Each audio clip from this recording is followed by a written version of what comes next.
Welcome to the G.N.A. podcast, Games, Nerds, and Alcohol, where we get drunk. There's supposed to be more after that. I'm not really sure what it is, though. And talk about stuff. Oh! And talk about stuff. Cecil's already been drinking. I'm joined tonight by the lovable characters and crews, the G.N.A. crew. We got Zyberblood over there. How are you feeling this evening, Zyberblood? It's been a long and arduous journey to get back here. Yeah, I'm feeling a little under the weather, though. I guess that's what you get for, sucking off people to get back to where you need to go. Oh, dude, no, man, sucking off people, that's a great way to make money. I made like $385.45 sucking people off last night. Well, when you're going by the rules of the road, I didn't have any cash. I didn't have any grass, so... Gotta give out that piece of ass. Yep. And we're joined tonight by Shadow Fox. Shadow Fox, how you feeling tonight, my good friend? Well, upset that I lost $300.45 last night, but I'm still trying to Google how to shoot you through a camera.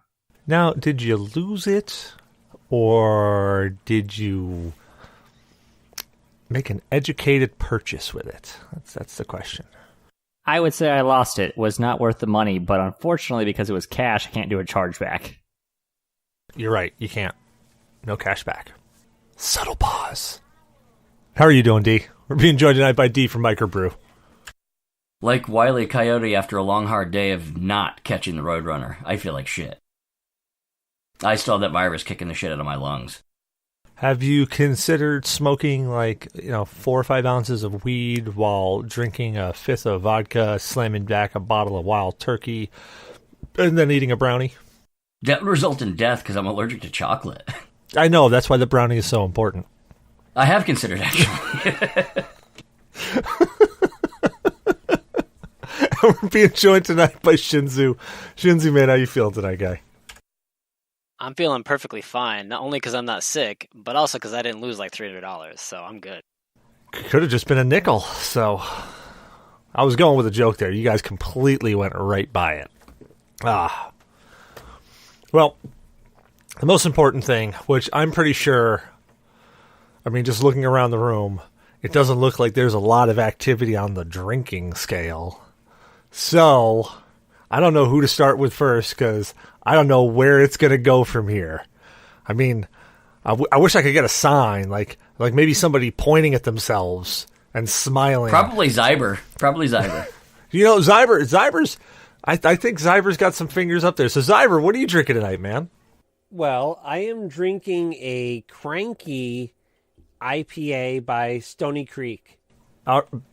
Okay, you got to tell me about this, man. Come on. It is aggressively laid back, what the can says. And it is 6.8. It's 68 IBUs, and it is laid back. It is definitely one of those beers you could drink a lot of and end up pissing a lot of. The flavor, it's very generic, and I have to say it's basic. It's a basic IPA. Passive aggressive. Does it come with a pair of Uggs? Well, it's Stony Creek, so I'd say yes. Say if you're drinking, you got to drink now. He said basic. Get my beer. So for all those following at home, you know what you got to do. Side note on this, it is absolutely hysterical how this little thing of D saying basic like 400 times an episode has turned into a G.N.A. staple point. I want to say that I really love that. To the point of somebody said basic at work the other day, and I instinctively grabbed my water jug and drank. All right, what are you drinking with us tonight, D? Well, because I'm feeling like such garbage, I'm just hydrating with water. That's it. Well, vodka translates to water of life, right? Out of vodka. Yeah, bastard. And I guess we'll stare over at Mr. Green Shirt there. What are you having tonight, Shinzu? I am having a beer from Rock Art Brewery, located here in Vermont, called the Vermonster. Is it a green monster by any chance? It is not a green monster. However, the wine is very tasty. It's Green Mountain brewed. It is Green Mountain brewed. It is not a green monster, but it is brewed in the finest of green mountains. And it's more of a an American barley wine style ale, and it's actually really smooth and really easy to go down, which is kind of dangerous because they sell these things in cans that are absolutely freaking enormous. It's always about size with you. Well, I mean, hey, you know what? If you're gonna do something, go big. This is a pretty much a 20-ounce can. That's what And she said. It's 20. I'm gonna slap you when I see you next time. And it's 10% of alcohol per volume. Nice. That's like I was gonna say, it sounds like it's a heavy duty Foster's can. It pretty much is, man. Hold on. I have to jump in here real quick to what D said. Yeah, that's not true because his can has shrunk. Remember that. His volume takeage has shrunk. You been talking to your mom again? But bum. And since viewers at home or listeners at home can't see what I just did there, Shadow's actually wearing the green shirt, and I just totally set him up. He was totally leaning into the mic, ready to say something. I'm like, "Hey, Shinsu!" Fuck you. What are you drinking tonight with us? So instead of my standard 2-liter of Mountain Dew, I have this 1.25 liter of Mountain Dew. The advantage here is the bottle is way easier to hold. This is great. I love this. I like how you change it up there. On second thought, I don't think we should have given him a turn. At least we know he won't get scurvy. It has orange juice in it. It does. It does have orange juice. It does. We learned that. It does have orange juice. It's half a screwdriver. So, next segment, State O Games. So, what has everybody been doing? If you don't know what State of Games is where we go into, each person goes around the table and finds out what they've been playing for the past week or so, or if they don't have anything that they've really played, they can just pontificate on whatever the hell they want about the gaming industry in general. But this is kind of our touch on to make sure that we talk about games at some point in time, since G.N.A, the starting letter is games, so I want to make sure we get into that every turn. Let's go right back in reverse there. Shadow. I almost said Shinzu again, and I'm staring at your face, and I almost said Shinzu. I wasn't going to unmute myself until you actually said it. I was going to just sit there awkwardly for as long as it took. I was staring at your face, and my brain was going, Shinzu, and I'm going, no. It's because he's a giant green icon with the Triforce, and I'm wearing a Zelda shirt again. Touche. Because I own like 5 shirts. Yeah, I'm not actually sure if Shinzu actually has a face. I think Shinzu might actually be a computer program that has just been talking to us. That or he is the Triforce. I have become self-aware, and I would like to say if I could wear a shirt, I would be wearing a Zelda shirt. I think it's Also, actually... I'd like to say, for a guy that said that the next time he was on the show, he'd have a camera, doesn't have a camera. This is true, and there is a reason for that, and It makes it more suspicious that he's only a computer program. And that's because I was too lazy to go to the local shop and pick one up. So next weekend, guys. Yeah, because Also, like Amazon on your phone, that's way, way lazy, too. I mean, also next week is also payday, so, you know. It is not payday, and you know it. It is pay everybody day. Thank you, Lex. I firmly believe that Shinzu is actually just a microphone attached to D's butt, and it's farting. No, actually, we know from the last episode that is not true, because we visually saw him put his butt to the mic and rip he one. did shit on the mic. Oh, man. I'm I pretty wasn't sure he even had to- drunk, and I don't remember. I'm pretty sure he had to scrape the mic off on that one. Yeah, we saw a little splatter pattern on that. Oh, And now we man, know I why must have D's been feeling spacing under the out. weather. Yeah, Oh. he's been talking fecal coliform on his face. I even forgot about that. It's nasty. Oh, so it's my state of games, right? I've been playing Wildlands still on extreme difficulty, and I hate my life. Nice. But I did start playing a little bit of Breath of the Wild back on the Wii U. But that game has such a slow start to it. I haven't been able to continue playing. It has such a slow start to it. It really needs that direction at the get-go. But I love the game overall. You've played Skyward Sword, right? I tried to play Skyward Sword since the Wii U will play Wii games. I went out and bought a new copy off of Amazon, but either my controller was jacked up or the motion controls are inaccurate as hell. I couldn't get past the first dungeon. All right. See, my whole thing is, I think Breath of the Wild starts out a slight bit slower than Skyward Sword. I remember the first time I played Skyward Sword, it was painful. I just had my surgery, was all stitched up, and decided it was a brilliant idea to play a Wii game where you flail your arms around, and I almost tore open my stitches. Now, what I'm looking forward to, since we're talking about the overall state of games, is I want another top-down Zelda. The last one that came out, A Link Between Worlds, I loved it.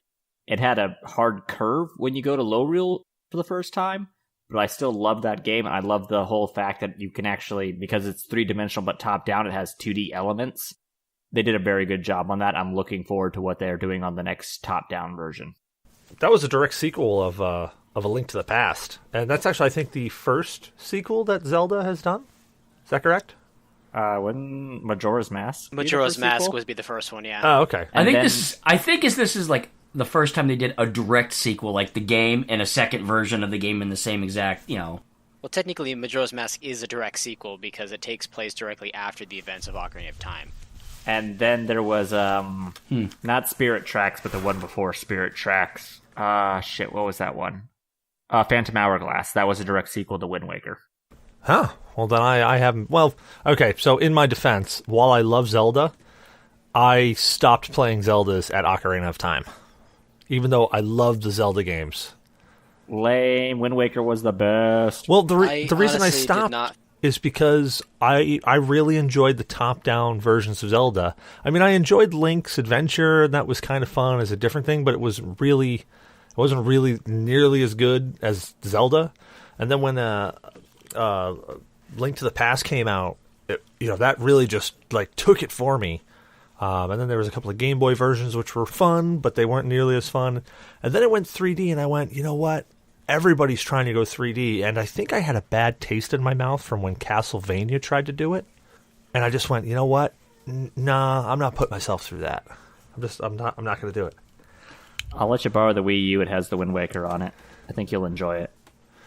Well, I mean, I've got the disc that came out with the GameCube, where it's got all the Zeldas on it, including Majora's Mask and Ocarina of Time. Fuck you, that's an incredibly rare disc. I know. Yeah, and I got one of those too. I have one too. I lost mine. Fuck you And both. I'm pissed. I actually didn't even know that it was a rare find at the time when I picked it up and it just came in the box. I'm like, oh, cool. I love Zelda. I love Link to the Past. This is going to be awesome. It's not a Link to a Past, a Link's Adventure. I went through and I played through all of Zelda, and I'm like, oh, that was great. Then I played through Link's Adventure. I'm like, oh, that was great. And then I went to go into Ocarina of Time, and I went, I remember why I hated this. And then I turned it off 30 seconds into it. Until they remastered Ocarina and Majora's Mask for the 3DS, it really wasn't possible to play either of them without a Nintendo 64 unless you had that disc, and they only made a limited amount of them, and they weren't actually even for sale. No, they weren't. Yeah, you could only get them through a rewards through Nintendo Power, and then I also had the disc with the Master Quest on it too. I actually got mine through buying my Wii. Buying my GameCube. It came with my GameCube. I mean, even now, the disc isn't too rare because you can get it on eBay, but it's still like a $60 disc that you can buy on eBay. Hey, but still, I mean, if you think about it, I bought the whole system for $299, I think, or $199. So even if I'm selling that disc, which that disc was just a freebie that they threw along with it, I'm making $60 off of it now, which is more than my Wii is worth. I mean, obviously my Wii is only worth about 5 cents. But I'm guessing Shadow is done with his state of games since he's run away now. So, Cyber, what's your state of games, man? My state of games. Let's just say Pathfinder, Kingmaker. I've been playing hours of that. Nice. And do you find all the fun bugs in it? Oh yeah, bugs that piss me right the fuck off. Yeah, I got pushed into a point of, well, okay, if I can't find these goddamn relics after doing everything they said to do, and the relics aren't being given to me when they said, "Hey, here we go. Here's the relic." Yeah, fuck that. I cheated. I cheated big. Well, I don't know if it's kind of just cheating when you're just trying to get past a bug. Unless you really just cheated horribly. I mean, it's not like yeah, Skyrim. I said, fuck it, I'm cheating. If I'm cheating, I'm going all out. I went in to the, save file, opened it up in Note++, went through, said, okay, I need this. I don't like that my character is still, super weak, so I'm going to change all that. So, yeah, I super cheated. Nice. What about you, D? What's your state of games, man? Well, predominantly, I'm just trying to get through the rest of Octopath Traveler, so I've been playing that as much as I can. And I also played a little bit today, since it's getting closer to Halloween. I played some Luigi's Mansion with my daughter, because she's been wanting to play it on the GameCube, so we've been playing through that. And also, my son loves to play Mario Odyssey, so we've been playing that too. Hurrah! So Nintendo's been getting a bit of love for me this week. But you And I picked up the World Ends With You, but I haven't had a chance to crack into that yet. All right. What about you, Shinzu? What's your state of games there, guy? I have been playing some of the Skyrim, of course, as I keep poking into that game. But I've also been playing that game I was talking about last week, G.N.A Lost, which is the new Nintendo mobile game for Android and iOS. Odd silence there. Sorry, typing. Rock on. Well, my state of games, actually, I've shifted gears, and I've actually played a bunch more like personal, not video games. We played a game called Gloom last night. You guys ever heard of Gloom? All right, so this game is a silly amount of fun. The only drawback is that Is that the board game? it's a card game. It's a tabletop card game. Oh, yeah, it's a Wait, lot of did fun.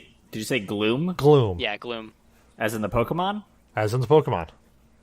Okay, I've heard of that, All right. but not the game. Okay, cool. So, Gloom is it's a typical card game. All the cards are translucent, though. So when you put a card down, you can see through it, and if you put a card down on top of another card, you can see through it. So, and that's the whole point, is that you can see through. The different cards have modifiers, so when you play them on a card, you can see the cards through, and you can play a card on somebody else that eliminates some of their modifiers so that they have less points on whatever. But basically how it is... Oh, crap, I got a drink. Hold on. How the game goes is you have a family of 4 or 5 characters. And each of these characters are really weird in general. Like, you've got a brain in a box, and you've got a dog who's a member of the family, and you've got a grave digger who's a member of the family, that type of weird. You have to be creative in this game. You have to put down a card, and a card is an event card. And what happens is it tells a story of what happened to that character. Now, the card itself might only say was wounded by wasps, but you have to actually elaborate on it. You have to kind of make a story about the whole thing. So, let's say we got a brain in a box, and that's your character, and he gets wounded by wasps. So you got a brain in the box, wounded by wasps. But you elaborate on it, like, well, being a brain in the box, he doesn't really move around much. So when all of a sudden the exterminator came in saying that he was going to come in and take care of a wasp nest that was in his laboratory, the brain in the box didn't think anything of it. All of a sudden the wasps got very, very aggressive, and they started getting into his box. So now he was a brain in a box with wasps. And those wasps stung him all to hell. Maybe the wasps are why he's just a brain in the box left. It could be, too. So, you play... Dick in the box. You basically... Oh, crap, I did it again. So you play the game, and your objective is to have your characters have the most horrific life possible, and then die. And you're trying to kill off all your characters. It's a silly, fun game. It involves a whole lot of creativity, and when you're drinking, it gets even better. But it's a really fun little silly game to play. On We are going to have to play that at our next G.N.A. get-together. Yeah, abso-frackin-lutely. Live for streaming. I wish I could read what the hell you have up there, Zyber, but, yeah, hang on. Oh, we're jerking each other off on Instagram. It looks like something like it said Magic Carp did something, but I wasn't paying it. I didn't catch that. He jizzed in a box. Other than that, I played a little bit of No Man's Sky on PC because I wanted to see what it looked like now with all the updates, and it looks really, really pretty. I even had to throw it in 4K to see if it how it looked there. Ran at a flawless 60 frames too. It was very, very, very pretty. Other than that, I've been super lame. I've just played some mobile games on my phone. You've been playing Game of My Heart, too. I have, but that usually involves rubbing your taint. I wouldn't do that right now. I kind of got a shit. Nah, it's all right. I might work it out of you. I'm a friend like that. I help. You know, it's okay. Friends can start each other off. Shadow, it sounds like you need a squatty potty. And you need to put a unicorn horn on when you do it, because then it'll come out rainbow colored. Speaking of which, if anybody's listening to this and you actually shit a rainbow-colored shit, go to the hospital immediately. That is not right. There is something wrong with you. You probably are going to die shortly. That means your liver's failing. Actually, I have no idea what it means. I'm not a doctor. Do not take medical advice from me other than going to the hospital.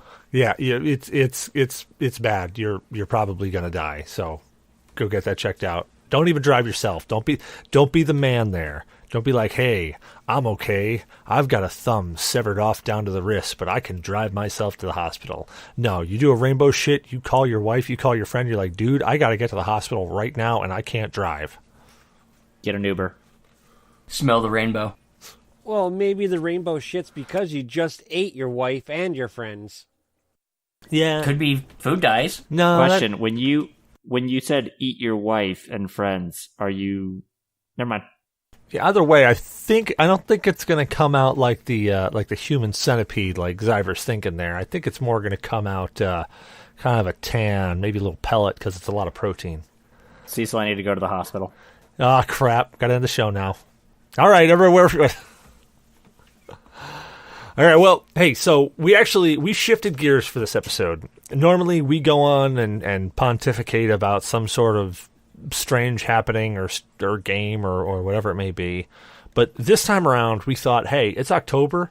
Let's run with some theme here. Let's run with some October-level themes. So we're going to do something that we haven't done. I don't think we've done yet on the show together. Talk about candy? Candy? Yes. Yes, some sinister candy at that. So we're just going to hang with the family then. You know, I was about to say, fuck, it's black licorice. you know, that was so racist. That was so racist. How was that racist? I'm talking about candy. Licorice. Yeah. You rat bastard. Yeah, black licorice. Talking about hanging with the family, black licorice. Dude, we're going to get angry people from that. Like, that's what's happening from that comment right there. We are getting angry people. In fact, we probably just lost 3/4 of our audience because of that single comment right there. If people come after me, since my name is publicly known due to my website, I'm going to name drop every single one of you. Yeah. You're going to be like that dude. I'm going to send... What the hell did I do? If I get angry emails, I'm giving them D's address. Shadow Fox is going to be exactly like the dude from Deadpool 2, where Cable is sitting there like with a knife going, I've got a list of things, and we're going to work down it together. And he's like, well, I could stop you right there. I'm not making it past 1. In fact, I'm not making it 2-1. I've got a scare boner right now, and it's horrible. Incidentally, I do have a boner right now. Tell you what, if we get people coming after us, I'm just going to smoke a road sign and end this shit quick. That's the way to do it. You know, one day you're going to pull out that whole quote just randomly on the show, and I'm going to die laughing. I'm just going to fall over out of the chair, dying laughing, because it's going to be perfect. I'm just going to bite them in the hopes I spread rabies or zombie or something. You would. I would, yes. Instead of doing our normal show where we're going to go on and crank on about something, we're actually going to do a movie review. So being that it... Oh, God, we're all going to die. God, we should have watched Serenity, man. God, I would have reviewed that all day friggin' long. And there is so much friggin' trivia around that movie. Like, god damn. Anyways, now you get me off on a friggin' tangent. So we instead decided to go with a horror movie. And as soon as we go with a horror movie, we've pretty much just lost Blue, because Blue does not do horror at all. So, Blue, I wish you were here, man. I really do. And here, this drink's for you. Maybe we can just drag Blue and say, hey, we're going to do an escape room and have it be a horror-themed escape room. Well, actually, I got a story about that later on. So we gotta get into this before we actually don't talk about the movie. We'll do the whole show and not talk about the movie we actually watched, which we forced Shadow to watch it, and I'm pretty sure he's gonna be pissed if we don't talk about it. Why do you keep trying to derail it? I'm already fucking livid about the damn thing. So we went for a horror movie, and this horror movie I've got a sordid past with, and I'll explain that a little bit later. But we went with the movie Sinister. So Sinister is probably one of the only horror movies in recent years that actually got me going, as in like, wow, that was actually really, really well done. That was spooky. When I say well done, I don't mean like well done as in like a cooked steak. I mean like well done as in like they obviously tried. They shifted gears and tried something a little bit different. And of course, anytime you have kids in it, that makes it creepy altogether. Like the friggin' Ring with what the hell was her name? Alma? No, Alma was from Fear. Samara, thank you. Like that just was fucking weird. I mean, coming out of your flat screen TV, ruining that shit. Oh, dude. If I saw a friggin' kid crawl out of my screen, it would be like that dude in the elevator when they were trying to do that whole scare with people. I would just go start throwing wild haymakers at that thing, whatever it was. No, I'm gonna get a newspaper and just start beating the hell out of her. She's dripping all over my fucking Samsung soundbar, all over my gaming equipment. I'd be furious. That's a good point. I didn't even think of that. I was just thinking kick the crap out of her. I would just say, she better not be stepping on Grandma's freshly mopped floor. I bet she's going to have it. Ass whooping there. So The Ring started off as actually... it was co-written by a gentleman named C. Robert Cargill, I think. I thought we were talking about Sinister, not exactly. Not The Ring. We are. Exactly. Oh, He's telling a I'm story. not watching another movie. Let him tell a story. Okay, sorry. No. Sorry. So the whole movie started off is actually because we were talking about The Ring, which reminded me of how this movie started off. This guy C. Robert Cargill, or I think his name is Cargill. I don't know. I'm probably mutilating it, and he's never going to listen to the show anyways. It's like Uwe Boll. They're never going to listen to the actual show. So he started off, and this... Eat a bag of dicks. Yeah, I know, right? So this all started off because that dude had a dream that was related to the Ring that he saw back in, like, what was it, 2002? Something like that, yeah. Yeah, the dude had a nightmare, and it was after he watched The Ring. And that's where this movie kind of started from. It started from this nightmare that he had. And that's where we get into this. Now, the major villain in the movie, now, again, okay, so we're going to do some major disclosure here. If you don't want any spoilers on the movie Sinister, turn the podcast off now, or skip to like the last 10 minutes just so you can hear us BS and talk about what the questions are, because there's going to be a whole ton of spoilers coming. Hold on. It's been more than 10 years for that movie, so fuck them. Yeah, true. It has been more than 10 yeah, years, so time. They should have seen it by now. But just in case I they thought haven't. it came out in 2011. That would give it a good 7 years. Well, it's been out for a while. Still, 7 years. That's long enough.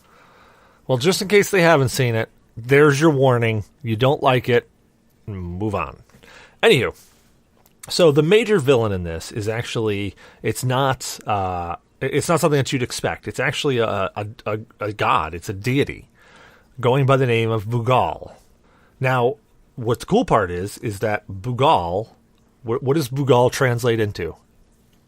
Mr. Bubbles. Eater of children. And Boogeyman. there you go. Zyber's got it. It actually translates to boogeyman. So in the movie... That's why they call him Mr. Boogie. Exactly. In the movie, they call him Mr. Boogie. Baba Yaga. Baba Yaga? No, that's John Wick. Oh. Yeah, and no dogs died in this, so we're safe. Oh, God. Yeah, like that's... Actually, no, a dog didn't die, but there was a Chihuahua. There's also a Rottweiler. Did the Rottweiler actually die? No. Oh, shit. No, it didn't die. It just got all okay, pissy no, with yeah, Ethan we're Hawke. So the movie stars Ethan Hawke. Ethan Hawke is a writer. and he moves into this house where this horrific murder happened, which we're going to talk about in a second. He moves into this house because he wants to write this book. He's a writer. He's had a couple of hits, but he's chasing that big hit again. He's had that taste of fame, and he's really trying to get that taste of fame back. Yeah, he's a true crime writer now. Exactly. But he hasn't had a major hit since, I think, his second book or something like that, or his first book was a hit and his second book really wasn't, or vice versa, something along those lines. But anywho, he's a writer. He moves into this house where a horrific murder happened. Actually, it didn't happen in the house, which is the only comedy in the entire movie. Does anybody ever remember that? Yes. Yeah, that was actually hilarious. Skylar Yes, and I it were was talking great. about that exact situation. The wife asks, "Oh my God, did the murder happen here in the house?" No. It happened in the backyard.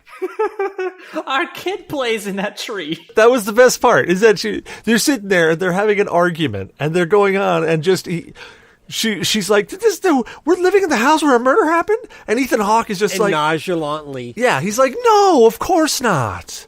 It happened in the backyard. You know, just so nonchalantly he delivers that line. And it's like, in the whole movie, you're like so tense up until that spot. You're like, oh man. And then he drops that. And you can't help but laugh out of just insane fear or whatever, but you have to laugh. I don't know. I laughed during the whole thing. Yeah, but you always laugh through horror films. That's you. Like, that's your sense of humor. I mean, that's why I'm never going to watch The Human Centipede with you, because I'm going to sit there and be puking into a bucket, and you're going to be laughing hysterically. Oh, God. Oh, yeah, never mind. So back to Sinister. So Ethan Hawke moves into this house. You know, of course, his family slowly finds out about what's going on. Some are a bit different than others.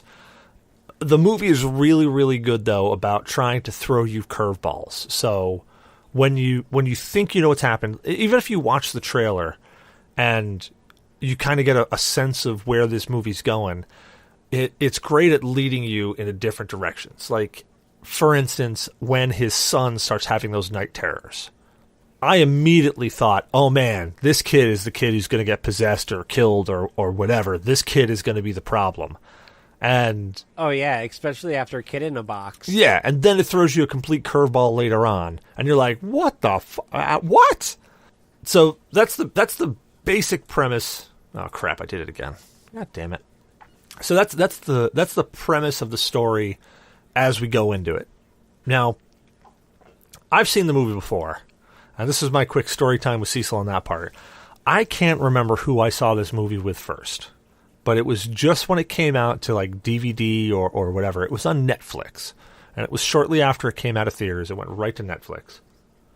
And I'm watching this movie, and I think it might have been with Lex. I honestly can't remember. I remember the second time I watched it was with my brother and my father, and the reason I watched it, well, anyways, so I watched it the first time, and it was, and I always watch scary movies. I love scary movies. The first time I'd watched it, I went into it thinking, all right, this is going to be like any other scary movie I've watched, like The Ring or Grudge or I Know What You Did Last Summer or something. And I'm just going to be like, all right, yeah, has some spooky elements, but I'm fine. Dude, that movie was one of the only movies in recent years that actually had me going, I got to turn on lights after I watch this movie. I can't just walk through a blind house with no lights on. And I'm checking behind me. I'm actually looking for children behind me.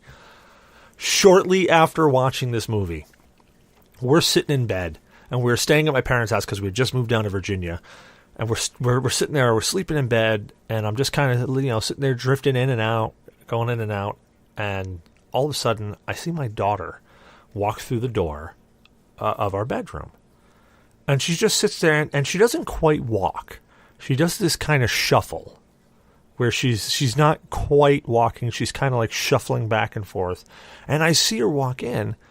And, at first I'm trying to comprehend what's going on. And then I realize, oh, it's Bot. So I kind of like, lean up on one elbow. And I'm like, hey, Bot, what's going on? And she doesn't say a word. And I look and I went, hey, Bot, are you okay?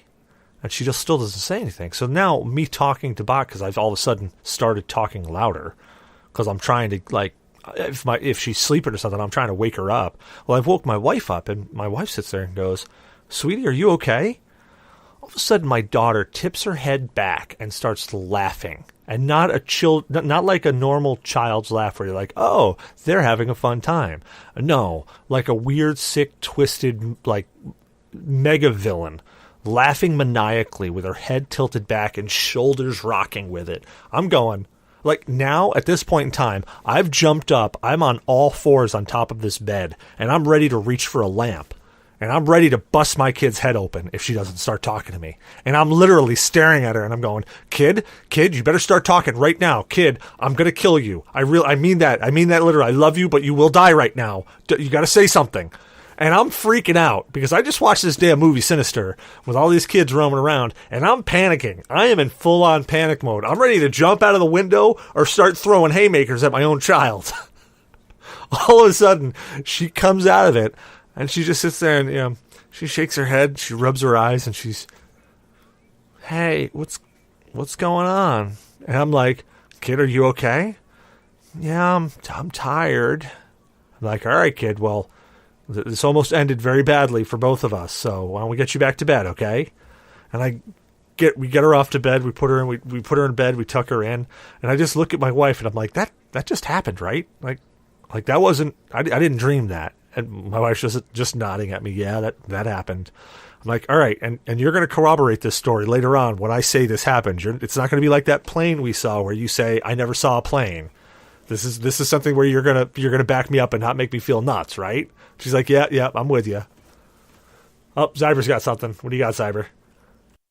The plane thing. Oh my god. I remember hearing that story. Holy shit. Yeah. And she still will not say she saw that plane in public. So anyways, that's my story time with Cecil on that. I feel like I'm missing a backstory to this plane thing. Oh, God. And I feel like I need to know about this. So, all right, so I guess more story time with Cecil. Why the hell did I even watch this movie? Well, we're going to get into that. We'll get to you later. Okay, so Lex and I, we were driving through. We were in, I think, Scatacoke, and we were going from Scatacoke over to Stillwater on that. I forget what the name of that road is. We were going from Stillwater towards Scatacoke in New York. And as we were driving through, you know, if you guys know the road, I think it's like 85 or 83 or 81 or 62 or I don't know, whatever the hell that road is. But you guys have probably been on it. Oh, go ahead, Zyber. What you got? Now, I can't remember, wasn't this when you were coming to pick me up and we were going to eat at like Olive Garden or some shit like that? No, we were heading home from here because we were heading towards Scatacoke. It might have been after we left you, but we were heading home because we were heading into Scatacoke and then we were going to go up the hill towards Greenwich. Right. So we're heading down and the area where we're in, you know, there's all trees everywhere. So trees all across, you know, on each side of the road. It was, you know, it's a beautiful town and it's a beautiful area. But that's basically, oh fuck, I did it again. It's just how the whole thing is, you know. It's lots of trees everywhere. So we're cruising in, and Lex was driving.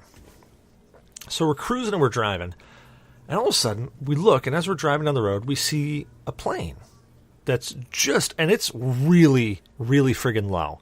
It's right over top of the trees. Like if I could have been at the top of the tree where it was, I probably could have reached my arm up and grabbed the wheel.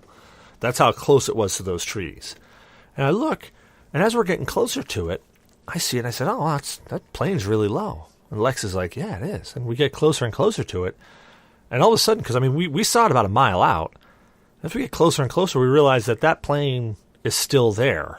You know, it hasn't passed by us or anything, and it's still sitting there floating. And as we get closer and closer, I'm looking at it, and I'm going, "Are you seeing this?"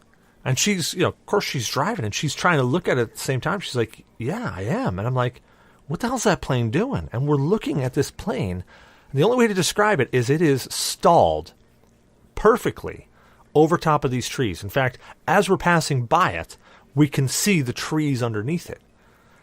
And we're like, literally, we look at each other like, there's no way that plane is just sitting there. Because as we drove by it, we literally drove by and passed by as if it were stationary, as if it was just sitting there above the trees, doing nothing. We drove right by it, and we both looked at each other like, no way. And we turned around to go see what the hell it was, because we're like, there's no way that was just there. We turn around, we drive back, the plane's not there. So then we're like, is there an airport around here where this thing could have been like trying to land? And there's no airport in between those two areas. We're like, well, is there maybe a field or something? I mean, there's fields all over the place, but no, where it was, there was just trees. Trees and a couple houses cut out into it, cut out into those paths, and a river. Well, a stream, really, but, a body of water with a whole bunch of rocks in it.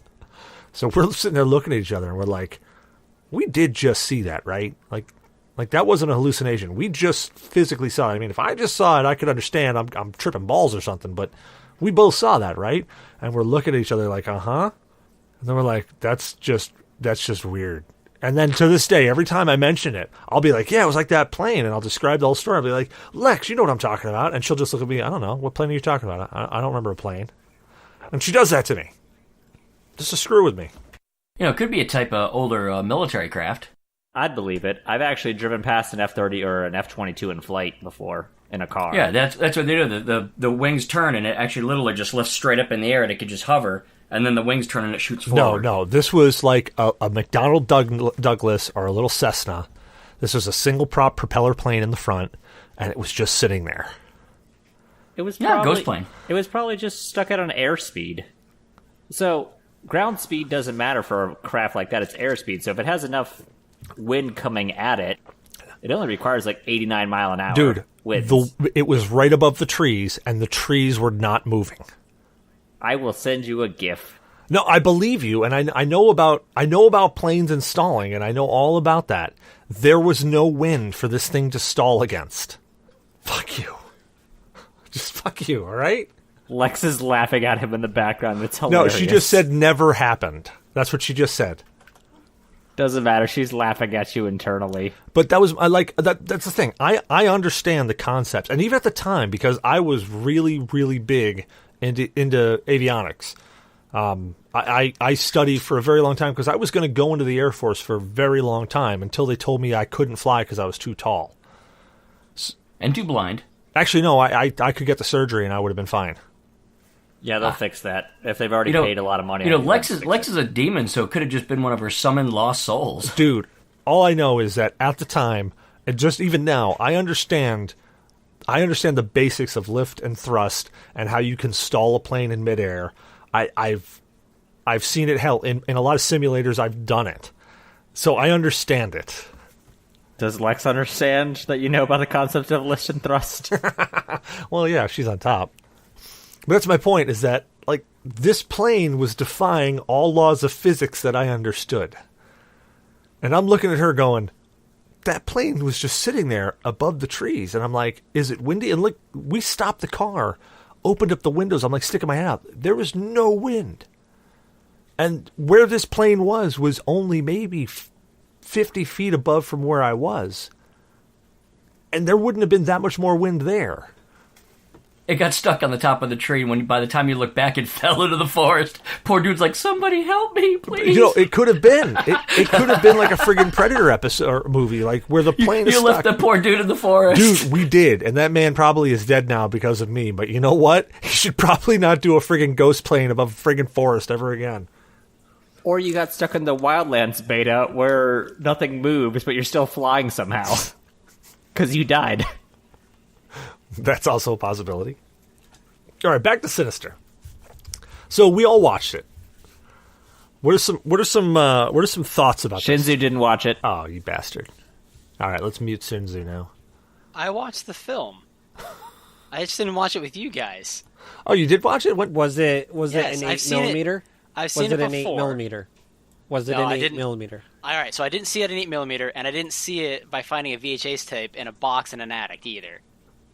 But they weren't VHS. They were 8 millimeter. No, they're 8mm, but I was referring to the movie VHS. Oh, Yes. 8mm is different than 9mm. 9mm is what I have. yeah. 9mm trumps 8mm. 8 millimeter is the films that you can find now in and Cecil's house that I stuck there. You know? All right, look, I'm telling you right now, if I find a box full of 8mm and a friggin' 8mm player, and it says home movies on the side of it, I will dust that crap for prints. I will find who did it, and I will burn their house down after I'm done burning my own house down. Do it, Mr. Bubbles. Awkward pause. Yes, very awkward pause. So So yes, I did watch the movie, and I did enjoy the movie, and I did like how throughout the movie there was a lot of little tiny foreshadowings that kind of gave way to what was actually going to happen. Yeah. And it's pretty funny watching the dad watch these films, and I'm like, dude, if you just paid attention to what was going on in the background, you'd see what was happening. Like in almost every single shot of when they actually kind of like give you like what the kids were doing right before they either disappeared, right before the action happened. There's like a cup or there's a glass somewhere with this glowing liquid in it somewhere in the thing. Yeah, there was a lot of cool little foreshadowing parts in it. That was one of them. What was the other one? Oh, Mr. Boogie showing up at all the scenes where they were where the families were dying. See, that's one thing I didn't like the design of Mr. Boogie. I felt it was lame. So, And I just didn't I get what Actually- they were going for. I had a comment about his appearance. I actually ended up at one point. I think it was the first time they showed his whole face in like actual high definition. I laughed. I laughed and said, "Oh my god, they got Heath Ledger for this." Oh, he they kinda- oh god, dude, just dug him up. Not because it was dark, because it reminded me of Heath Ledger as the Joker.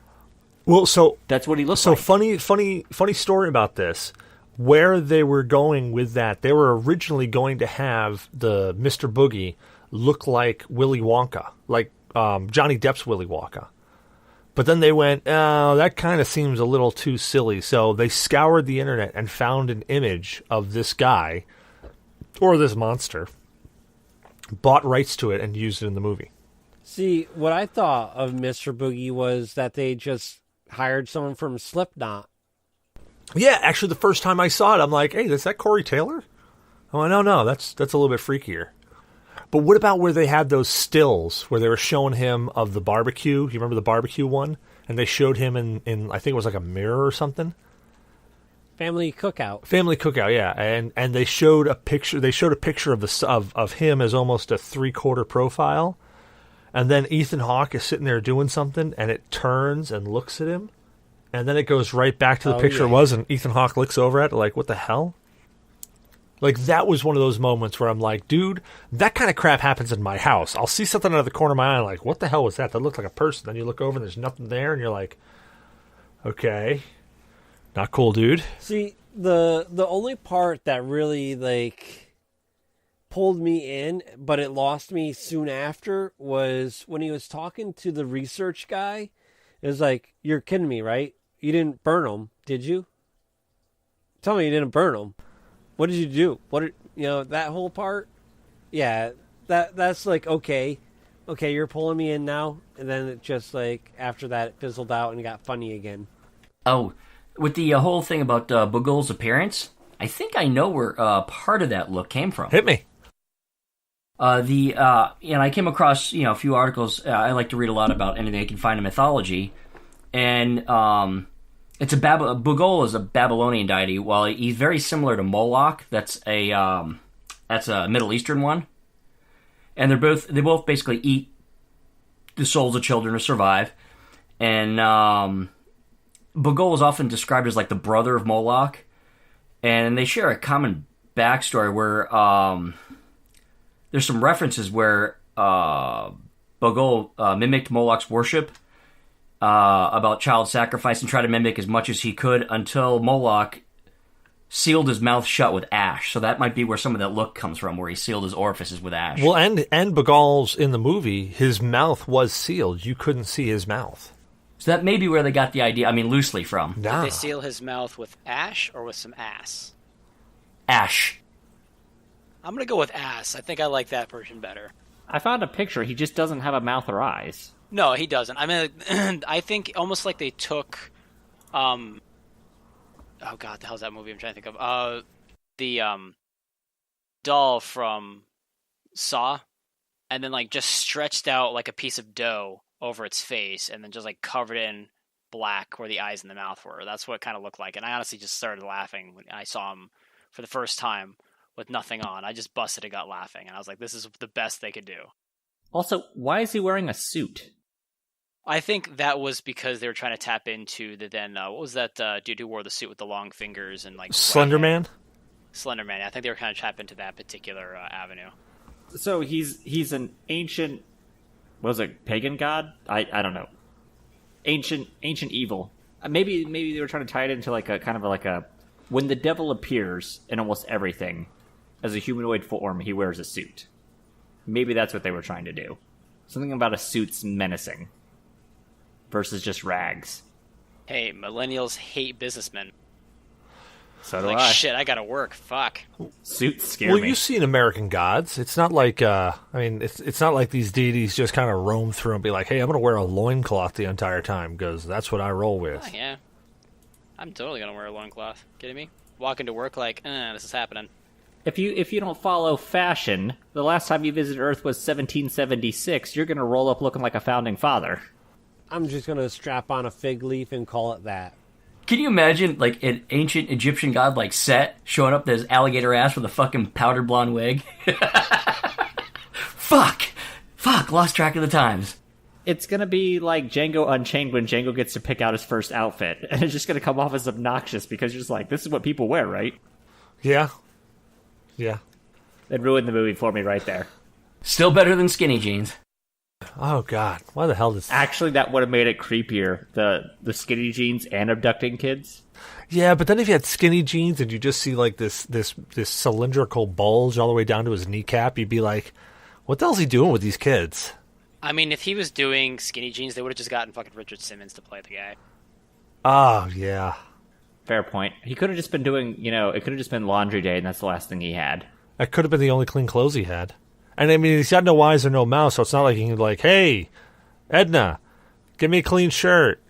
Plus, he also wore it in the bottom of a pool, so being an immortal being, he might just wear the same outfit for, like, a millennia at a time. They're like, suits, they're still in fashion. Right? Suits never go out of fashion, right?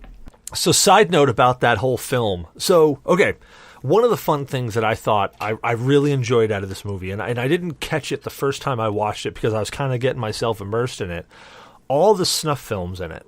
The pool scene, the barbecue, the family hanging out, all of them were actually filmed in 8mm.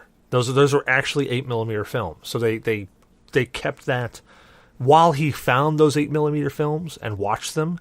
Those films were actually taken, like they were recorded in 8mm. That's not a filter that they put on top of it. They did basically like a movie in a movie. Shit, I got a drink now. Yep. Fun fact about that, though, while I was looking into this movie, there was a bunch of fun little facts I found. So they actually used a filming technique that was done by the Kodak company. I'm trying to find where it was here. So it was called the K14 process, and it was used. It's by the Kodak company, and it was used to make the reds, yellows, blues, and greens really, really vibrant. So that's what they did to these 8mm films to make them, as a post process, to make them kind of pop and really look better. Because I don't know if you guys have ever recorded an 8mm, but 8mm film on its own, because it's a cellulose-based filming media, is very, very bland. It's drab. It doesn't really pick up a lot of great colors. But the other issue is that if you have something like that and then you filmed on top of that, it would really wash out. That helped lessen the amount it would wash out. Yeah. So that helped them be able to capture the movie, like capture him watching the actual 8mm films they made previously. Exactly. So that was a cool fun fact that they actually shot all of those films in 8mm. Now, one of the drawbacks of that is that when they shot those in 8mm, that scene where Mr. Boogie is underwater and they actually have the screen pan over to him and he turns his head, that's not CGI. That's not a trick camera thing going on. They actually had the actor underwater for several seconds for that film to be shot, and they had to do a whole bunch of different prep work to make sure that the film was rolling and recording, that the light effect on it was right, all this other jazz, so that they could actually get that scene and they wouldn't have to record it like 15 times. That is a pretty neat one. I mean, that's that's dedication. You had the poor guy in the bottom of the pool. Well, that reminds me of so you guys saw the Blair Witch, right? Okay. Yes. Did you guys see you guys saw the Blair Witch Project? Did you guys see the newest Yep. movie, The Blair Witch?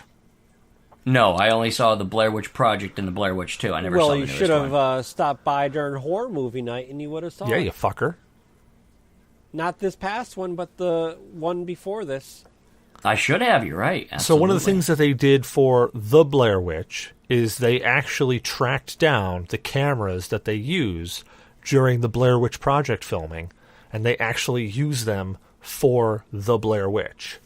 So it's kind of one of those authenticity things where you go out of your way to make it feel good. You go, like we could all get together. The five of us could get together, pick up some cameras, and we could make a Sci-Fi Channel quality horror movie, and it would look horrible. Why don't we do it then? Pick No, up no, some no, no, cameras. no. Horror. This is how We people already get have fucking cameras. killed. No, this is how people get killed. This is how people get murdered, and most notably with knowing you guys, Dee's What? gonna die trying to take the film out of the camera, so let's not. Good We point. got cameras. Yeah, that's not a camera. That's a gun.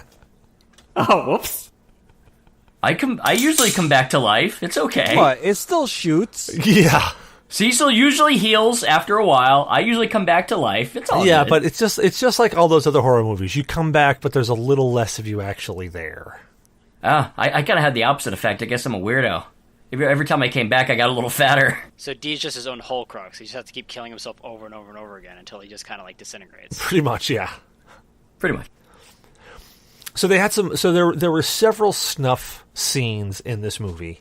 Of course, they start off the whole movie with a family being tied to a tree, and you see them all sitting there, and you just see. In fact, if you don't look really hard, you might miss it the first time because you're focusing on the family. But you see this. It's one of those pruning saws. You ever see those things where they use them to prune trees up at a high level, but somebody can stand on the ground but still saw the tree off? Yeah. Yep. So if you weren't paying attention, you would actually not have seen it until the very end when it gets thrown and dropped. But you see this saw sawing off a limb, and if you look, there's a rope tied to it. And as this limb gets sawed off, the limb just starts to tip down, and it lifts the whole family up. So side funny note, or side piece of trivia on that whole family was actually stuntmen. And the first time that they shot that, they actually screwed up. I think it was the coordinator screwed it completely up, and they actually had the whole group of stuntmen sitting there hanging and choking because the guy screwed up. Ouch! Way to have a horror flick turn real. I know. Yeah. I know. And here Shins is worried about us fucking stuff up. You're supposed to connect it to like a rig on their like back belt, not to the thing around their neck. Yeah. No, this proves my point. Professionals made the mistake, so D, you would absolutely die. That's the thing, though. Like it's happened before. on the lines of the Brandon Lee bullet. Well, the Brandon Lee bullet was, that was, that was tragic to say the least. But that was they didn't follow protocol and clean a gun after they used a specific type of ammunition in there. The slug came out, got lodged in the barrel, and nobody checked the barrel. And then they put a blank in it, which basically meant it, turned it into an actual Yeah. weapon. Ah, shit. Armorers And made come you a long drink. way. So, speaking of the fact that they recorded this, I'm now looking at the IMDb. So they recorded the 8mm stuff separately. The first time that Ethan had actually seen it is when they were actually recording his reactions to it. Yes. So his reactions were genuine. And they use those he in the doesn't know film. what's happening in it. Yeah. That's interesting because he had the same look of disgust that I had watching those things for the first time. That's probably why I missed a lot of things. And you got to keep in mind that, so back in, the 60s when 8mm first came out and allowed a lot of people to use it, 8mm was used a lot to make those snuff films, because it made amateur cinematography, or whatever they want to call it. It made it accessible to a lot more people. So there were literally hundreds of these, and I do air quotes, snuff films out there, but a majority of them were completely and utterly fake. And now I've gone back and I've looked at some of these films that they've made that had that there were these snuff films from back then and shot on 8mm, and they look pretty good. Now, some of them obviously are really bad, but some of them actually look really good. But I know that they're fake because it's already been, hey, this is the person, this is where they lived a long life, here's their obituary, they actually died, all that fun stuff. Now, flash forward into 2011 or 2010 when they were probably recording this. They've got a lot more tricks that they can use to make this snuff film look real.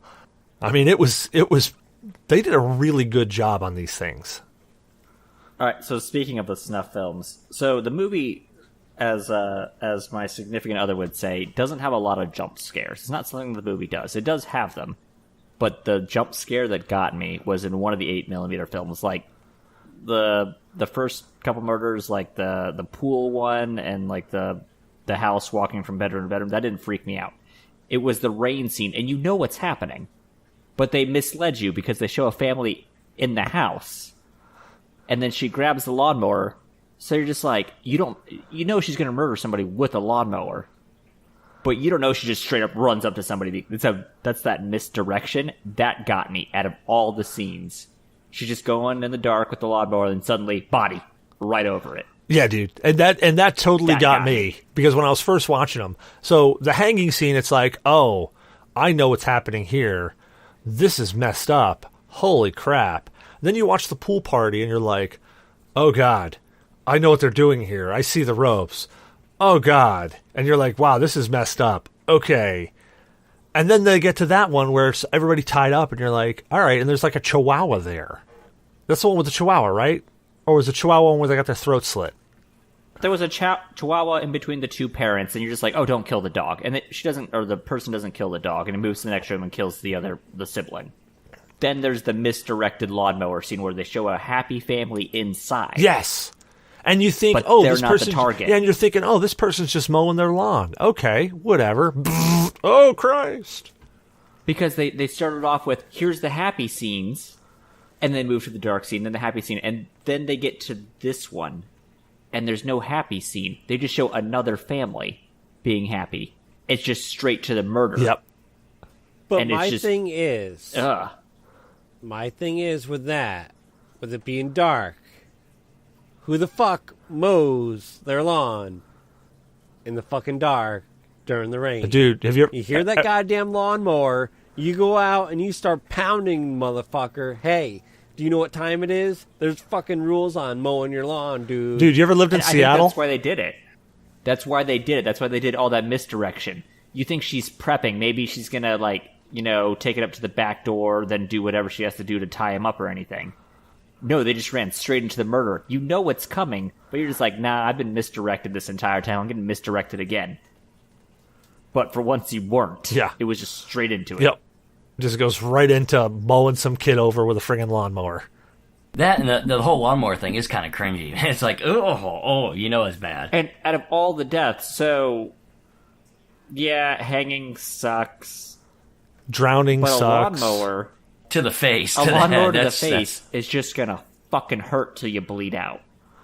Drowning sucks. Drowning's apparently one of the worst ways to go. I mean, they're all terrible ways to go, but, the lawnmower, nope.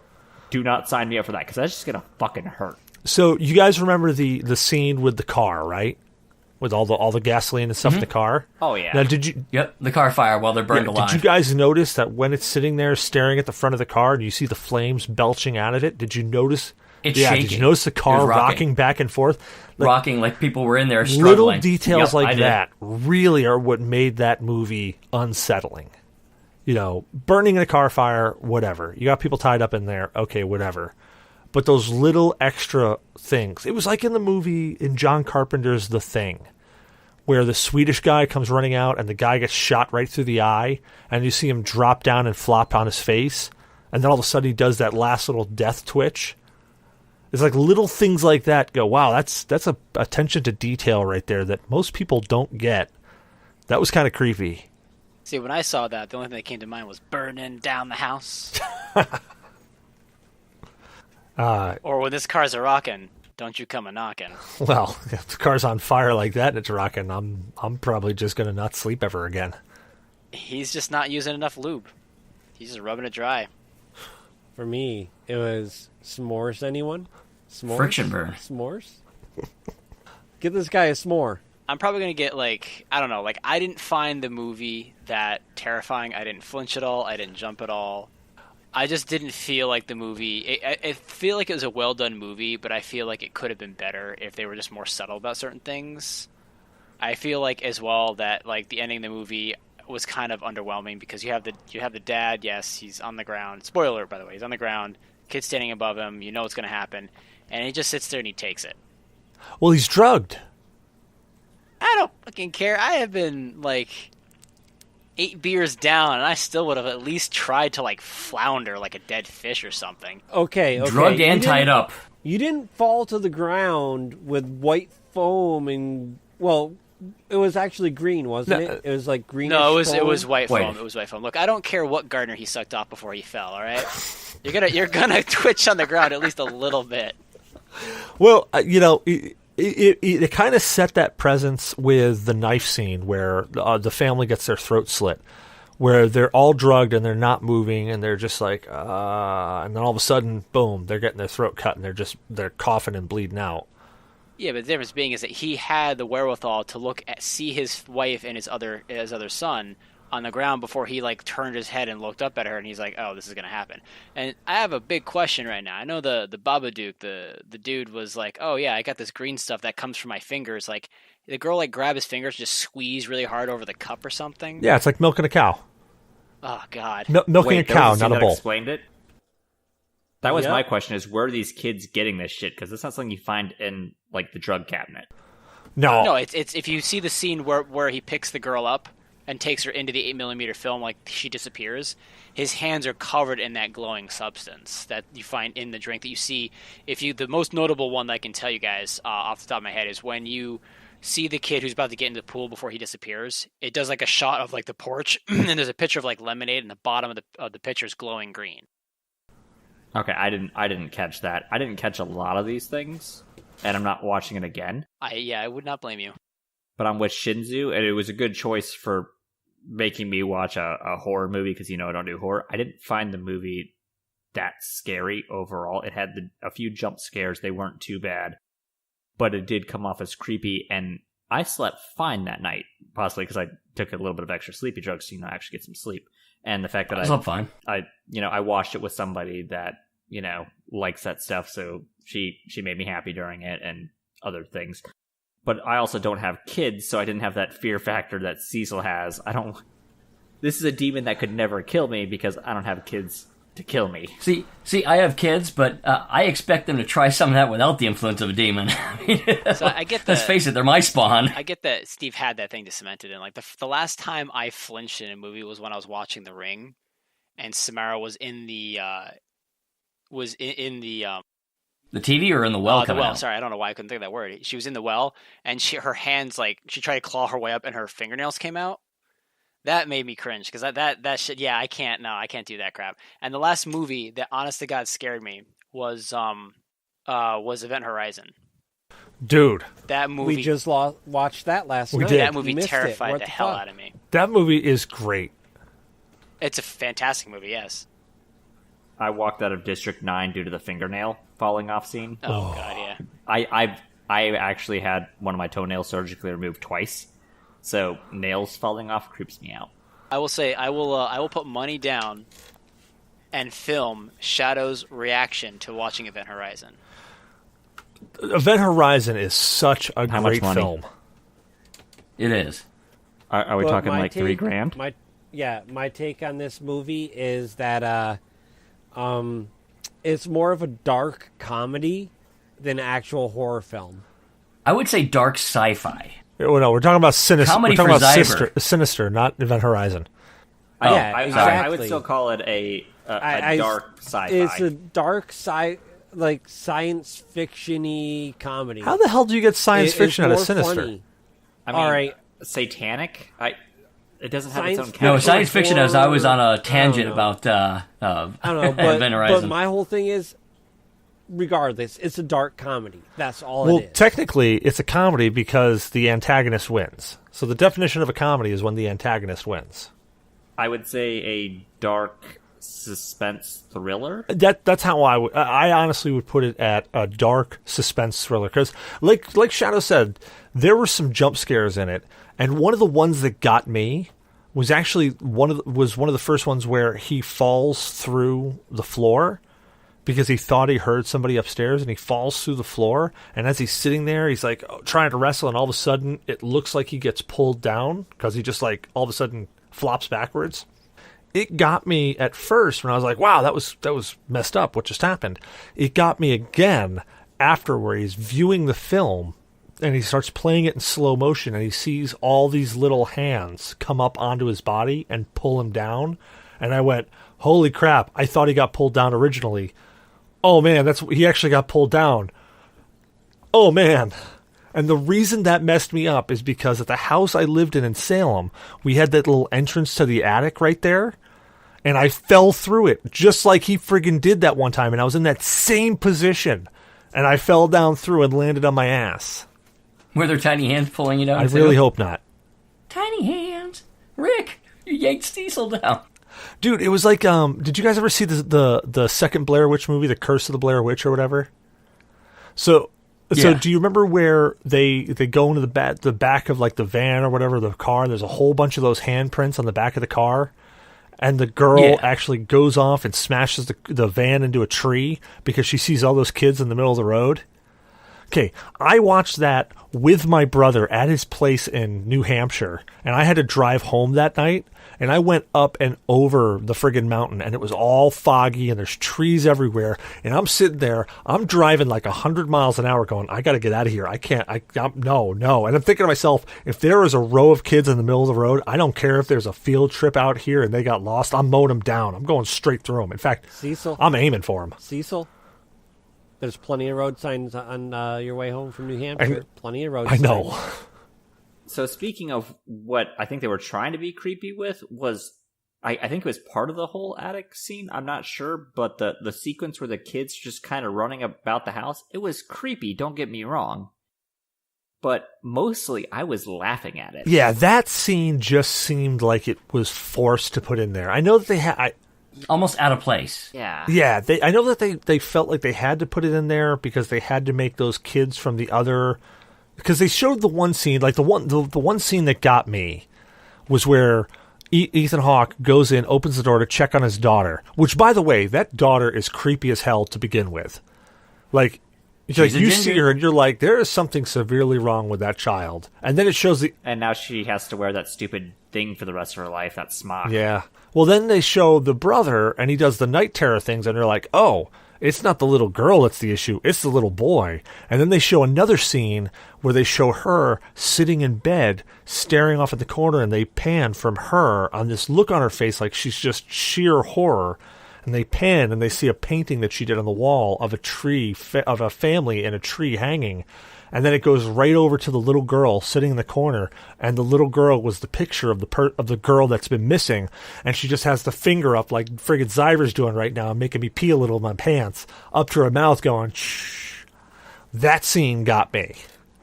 Like, that was, I didn't expect that. It all just came off as kind of creepy, with a majorly creepy with a side of humor. I'm not gonna lie, I mean, Zyver's not wrong. There's comedic elements to it. But, like, the ghost kids, maybe because they made them too pale and not realistic, and because he wasn't acknowledging them, they just came off as ghosts that are not interacting with them. It didn't come off as scary in any way. Well, the scene where he's running around and ends up sitting on the couch with a bat on his lap, I definitely agree. That scene all there with them running around was just, it felt way out of place. But the two scenes that had the kids in it that really creeped me out was one where the daughter was looking at that girl in the corner.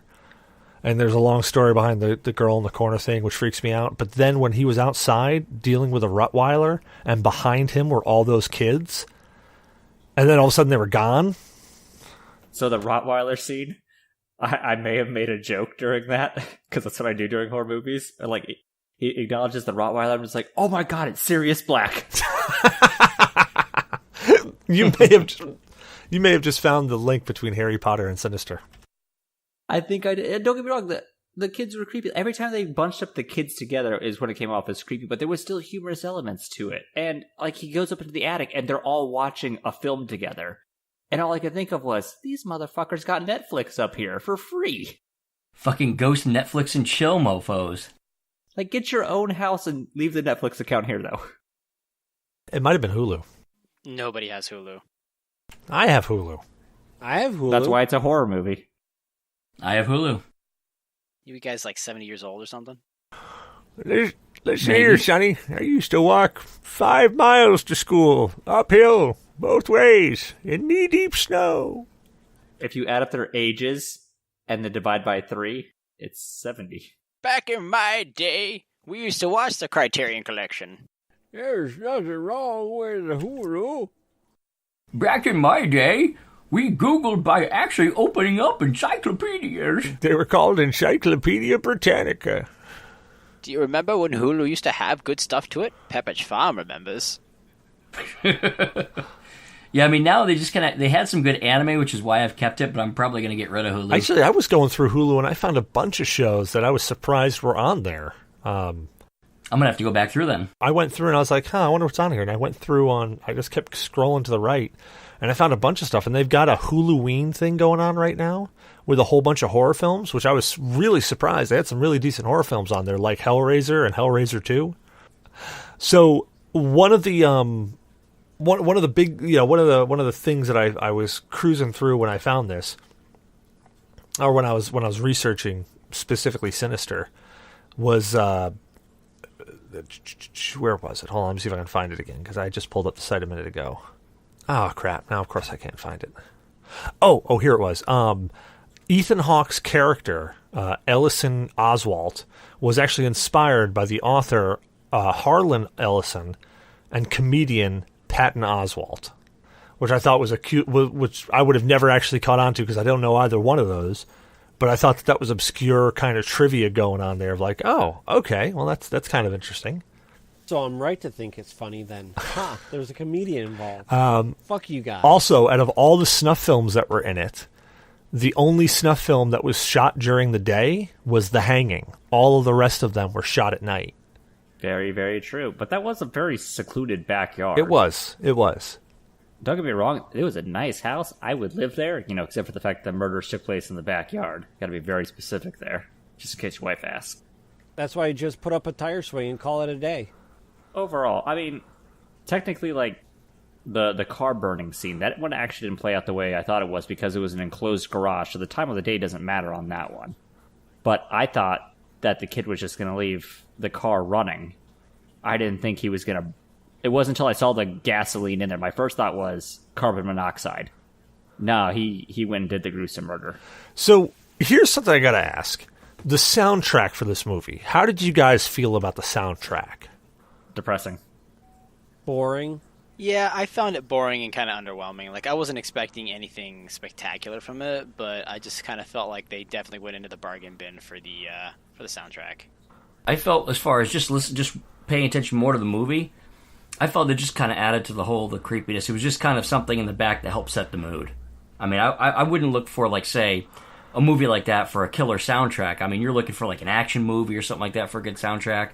This, it just needs to hit the creepy vibe. I think failed at that. That's what I'm saying. It failed at reaching that creepy vibe.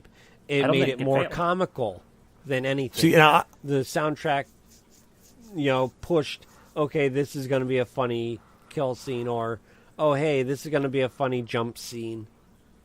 See, now I thought the soundtrack that they used, especially for when they were using that soundtrack during the snuff film specifically, and then they used it outside of the snuff films, and you thought something was going to happen, but then it never actually happened.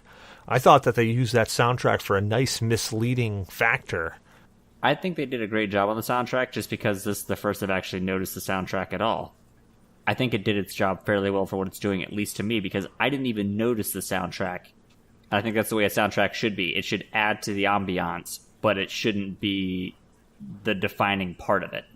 So I think they did a good job on what they chose for it, because I didn't notice it. Yeah, the soundtrack itself ended up being some weird stuff out of some Canadian stuff. I'm trying to see where, because I had a site pulled up for the soundtrack as well. IMDb has the information of who they went to for it. I know that. Oh, crap. Let me go back to the IMDb page then. Yeah. Oh, here we go. Gyroscope by the Scottish Electric Band Boards of Canada, using the end credits and film. Oh no, that's something different. Well, I might as well go with this. It was using the end credits and the film burning scenes in Sinister. Is recycled into Sinister 2, which, hey, we might have to go into Sinister 2, and played during a few of the scenes. No, but there was a... So here's my thought on a soundtrack for how good it is in a movie. Don't get me wrong, I love popular things. I think an excellent song is great for a trailer because it gives a little bit of prominence to the artist that wrote it. But for a movie itself, if I stop and go, man, I want to buy that sound, it's defeated the point of it. That's my opinion on it. Unless it's like an action movie where it's like, yeah, getting you all rocked up. It's like an action sequence. It kind of works so going to Halo 2, Breaking Benjamin's song that they put in one of the fight scenes. Blow Me Away. Yeah, Blow Me Away. It's such a good song.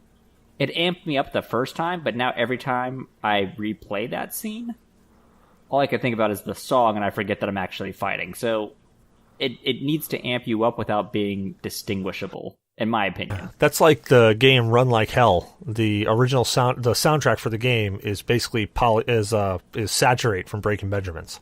Also another great song. Speaking of which, if you haven't heard their new album, by the way, good album. Oh, I'll have to check it out. Alrighty, well, like normal, we are kicking well into overtime here. So let's kick into let's do some questions from Zyber here. So Zyber's first question, which I've even read this, and I still haven't come up with a solid plan for it, but I'm going to read it. What horror movie had one run but should have had a sequel? Now, the movie I'm thinking of, probably somebody is going to take, so I'm going to let everybody else go first, and I'll try to think of one different. But let's go straight. Shinzu. A horror movie that had a one run but should have had a sequel. I honestly really wanted to see sequel to Event Horizon. Yep, I knew somebody was going to say that because that was the first one I was thinking of. I really did, because I think the movie ended. The first movie ended in such a way where it could have allowed for a sequel, and I think the fact that they discovered a new ship, not a new ship, but they found the aftermath, and there was a new ship, a new entire crew. I felt that they shouldn't have gone the same route they did with the first one, where immediately into hell, obviously, because that machine's gone. But I felt like they could have done something that was very, very creepy and incredibly scary. Well, they could have done that same type of thing with the other half of Event Horizon. Exactly, because the ship was alive. Right, but the whole ship was sentient. I wanted them to do more of you guys remember the Sphere? Yes. Kind of deal. Yes. I wanted to do something more like that, and towards the end of the movie, them realizing that like everything that they're seeing is just stuff that they've basically taken with them from the ship, and that they ultimately were the people who were creating, basically paying it forward to the next crew. That they were the ones committing all these horrible acts. Like I wanted the sequel to be more of a psychological horror than anything else. Well, they could, I agree with you. I would have loved a psychological horror, but they could have also done the second portion of that with the back end of Event Horizon dropping back into hell and coming back, and Lawrence Fishburne could have been still there. Like, he could have been alive and recounting all of this stuff that happened. You know, he could have been like in a comatose state, and you know, they could have brought that back of like, hey, we got a distress signal from the Event Horizon again. Like, well, we've already recovered the Event Horizon, and then it pan over to, you know, the front end of the ship being torn apart by, you know, construction crew or whatever, or maybe being rebuilt.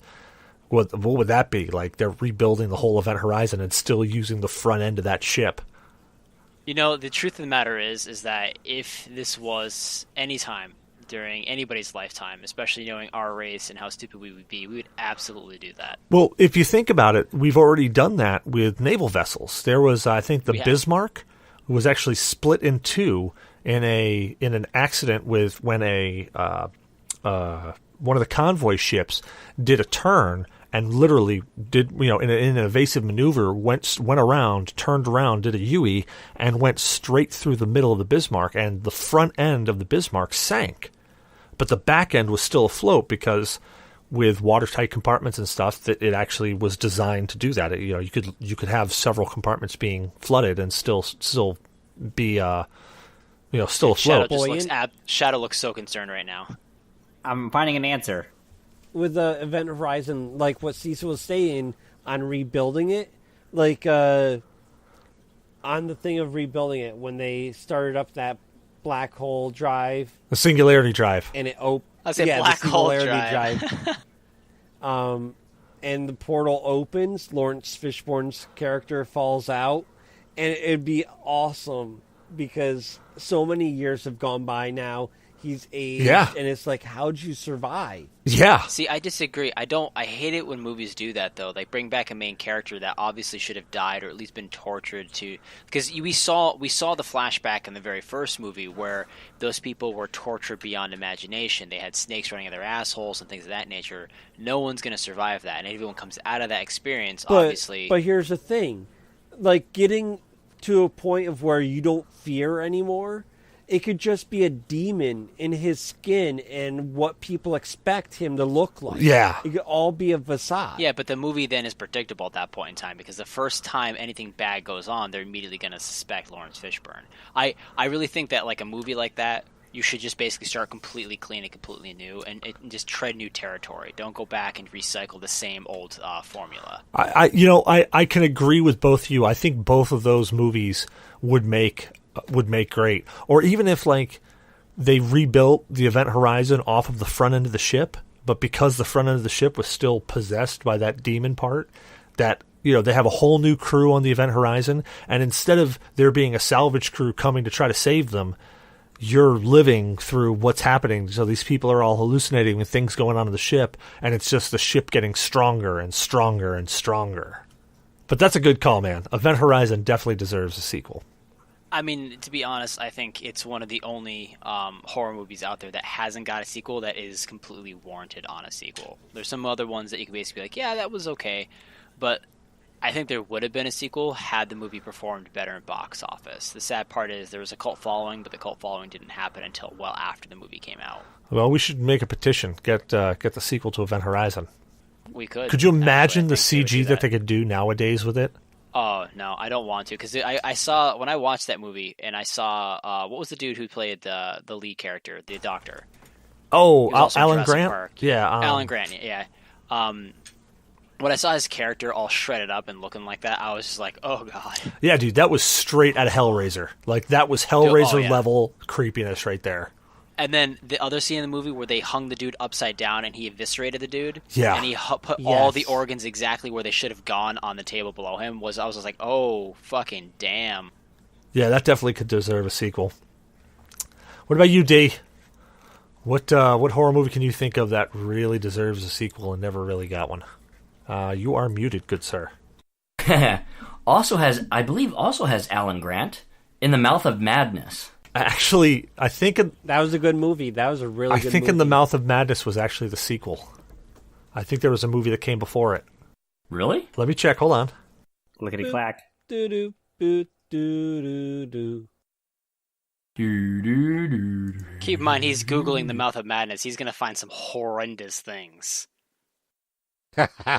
Like grilled cheese grannies? Don't go to that website. That's a bad day. Sorry, they just look similar. Sorry, the main actor in Mouth of Madness is Sam Neill. No, in The Mouth of Madness, it's the same guy who plays Alan Grant. I'm pretty sure. Oh, the doctor. Sorry, Alan the Grant. doctor from Jurassic Park. His name is Alan Grant. That's not That's not his real name. Yeah, Sam Neill. And The Mouth of Madness is a informal sequel to The Thing and Prince of Darkness. Yes, thank you. Dude, I found that in like 2 seconds, man. Well, I actually got caught up on reading on Stephen King and H.P. Lovecraft, so I really stopped. You're masturbating. Also, The Mist would also be another good one. I don't think that had a sequel. That did not need a sequel. No, that would have been a good one for a sequel, I think so. I'm going to stop you right there and let you finish in a minute. But the sequel did not deserve the sequel. The Mist did not deserve a sequel. I think it ended off incredibly in a way that was powerful, tragic, and emotionally devastating, and I think that's exactly the way it should have ended. See, they could have gone genetic engineering for the sequel after, like, harvesting all the corpses of these creatures. What is he going to do, kill his family honestly, again? I'm reaching. Except for, I'm reaching because most of all the horror movies I love are either sequels or have sequels or...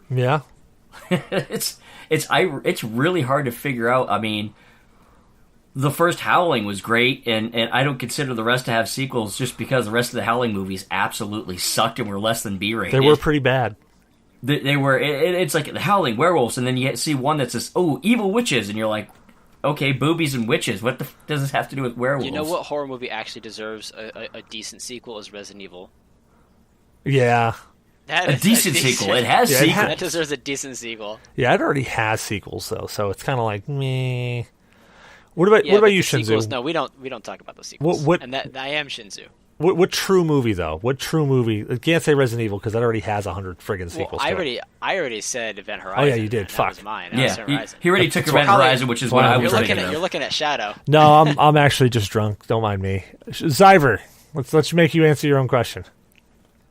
You already have it, Event Horizon. Oh man, you can't say Event Horizon. That's it. No, that's all I had. That was my answer that I was gonna give. Event All right, what about you, Shadow? Get burnt, son. All right, I want to make a clarification, just so viewers, Wait, hang on. We're- Hold here for a second. He doesn't watch horror movies, so what he's going to say? The Land Before Time? Hey, fuck you. That movie was terrifying. It's so scary. I I would cried. just like to point out that Alan Grant's real name is Sam Neill. I already came up with that. Just throw. I already that out found there. his name. Also, Yeah. secondly, it does meet the criteria because it's a zombie horror movie. Zombieland. Ha Yeah, I guess. Okay. It's kind of stretching it, though. That's more of like a Gremlin situation. It's not really a horror movie. Fuck you! I met the definition of the question without passing. You definitely did not collect $200 for Pass and Go. I don't need All the right, money. I'll give Well, you I do. 250. I'll Money, give money, you money. 250. All right, so I've got two, and the reason I have two, oh crap, I guess. Well, all right. So the first one is a movie called House on Haunted Hill, and it had Vincent Price in it, and I thought the movie was friggin' amazing. Oh, good. I thought we were going to go for the remake. Oh, that didn't have a sequel. That has No, that remake remakes, is so that awful. does fit the Well, question. We don't talk about the remake. Yeah, but Vincent Price is I awesome. actually enjoyed the 1999 remake of House on Haunted Hill. The remake of it had a sequel, so I mean, I guess loosely you could be like, "Wow, there was a remake, and the remake had a sequel, so it's got a sequel." Okay, yeah, I guess. I mean, we could go down that route and say it actually had a sequel, but I mean, the original one with Vincent Price in it was a psychological horror film because in the remake, it ends up being completely supernatural, like what's causing it. It ends up being ghosts. It ends up being, a haunted asylum, a deranged doctor who's still there and is killing people. And I thought the remake of it was a pretty good take on it. Like, hey, they went a completely different route. They didn't just remake House on Haunted Hill from Vincent Price. The original Vincent Price one, it was literally him making all these mechanisms in the house to kill a bunch of people. And it was really messed up. And it was really good. Specifically, I think he was aiming for his wife, wasn't he? I He think was so, ultimately yeah. trying to kill his wife, yeah.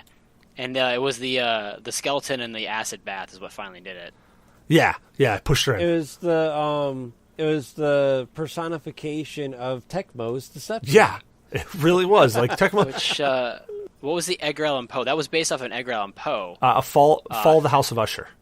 Yes, that's the one, yeah. Yeah.